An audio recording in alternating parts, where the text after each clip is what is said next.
సంపెంగ పువ్వు యొక్క వాసన చాలా ఘాటుగా ఉంటుంది. సువాసన చాలా ఘాటుగా ఉంటుంది. అయితే అన్ని పువ్వులు ఇప్పుడు మల్లె పువ్వు ఉందనుకోండి, దాని ఆహ్లాదం వేరుగా పరిమళం వేరు. కానీ సంపెంగ పువ్వు యొక్క ఆఘ్రాణం వేరుగా ఉంటుంది. తుమ్మెదలేవి దీని జోలికి రావు. సంపెంగ పువ్వు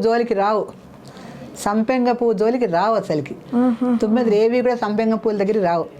అందుకని సంపెంగ పువ్వుకి చాలా కోపం వచ్చిందట. ఒక్క తుమ్మెద కూడా నా దగ్గర రాదు, మిగతా అన్ని పూల దగ్గరికి వెళ్తారని అది గట్టిగా అమ్మవారి గురించి తపస్సు చేసిందట. తపస్సు చేసింది, ఏమిటి నాకు ఈ గతి, అన్ని పువ్వులకి చక్కగా తుమ్మెద వెళ్ళి ఆఘ్రాణిస్తుంది, నన్ను ఆఘ్రాణించే వాళ్ళే లేరా అని.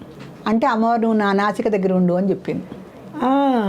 శరశ్చాంపేయ పుష్పాభ నాసికాయే నమో నమః. అరవిరిసినటువంటి సంపెంగ పువ్వులాగా అమ్మవారి నాసిక ఉంది అన్న వర్ణనలో ఇంత కథ ఉంది వెనకాల.